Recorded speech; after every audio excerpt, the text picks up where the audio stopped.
Senadora, eu vou chamar a Clarice Oliveira, nossa analista de política, para fazer uma pergunta.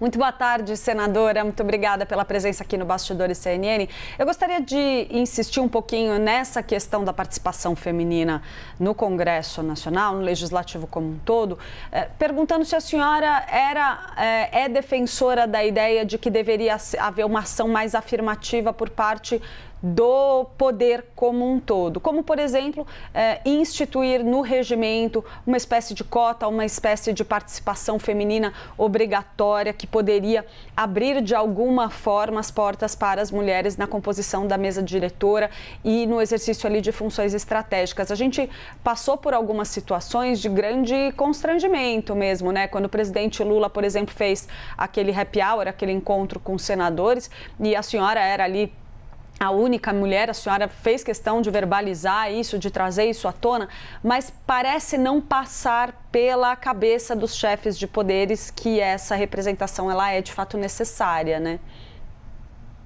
Clarice, acho que você traz o ponto que é o cerne da questão em relação à participação feminina, né? O Instituto Patrícia Galvão disse que nós levaremos 100 anos para ter igualdade entre homens e mulheres na representação política se a gente seguir o ritmo legal que nós temos hoje, ou seja, nós só vamos reduzir esse tempo se a gente estabelecer cotas, a gente tem que estabelecer o critério da obrigatoriedade. Eu apresentei as propostas que você está colocando, todas elas eu já apresentei no Senado. Veja que agora na CPI da pandemia nós sequer tínhamos uma mulher membro do colegiado.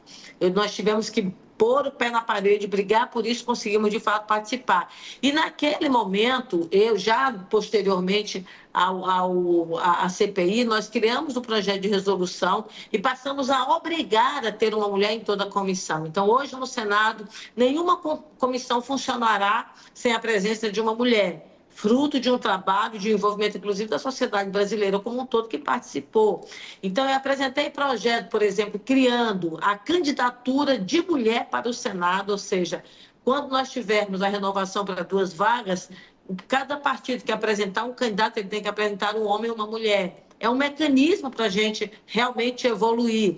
Nós apresentamos aqui projeto de lei criando vagas de mandato, né? Ou seja, estabelecendo o percentual mínimo de 20% ou 30%. Eu apresentei um de 30% de participação. Então, a gente tem que ter cota, a gente tem que estabelecer a cota, ela é um período, ela é uma necessidade para um período da história. Você até depois faz uma nova reavaliação, mas num primeiro momento ele é necessário. Eu não tenho nenhuma dúvida, a gente só vai conseguir chegar lá se tiver cota. Se não tiver cota, a gente não consegue chegar. Inclusive, tem também proposta nossa estabelecendo a obrigação de mulher na mesa dos trabalhos do Senado, né? E não com suplência, mas com titularidade, porque a suplência fica aquela falsa ideia, a mulher está na mesa, mas do ponto de vista de comando, de fala, de direito à voz e de voto, não tem, porque quem tem é o titular, que na maioria, no caso que a gente está vivendo agora, todos são homens, né? Então, a gente ou muda a legislação brasileira, ou como diz a pesquisa do Instituto Patrícia Galvão, nós levaremos 100 anos para ter igualdade entre homens e mulheres no Brasil.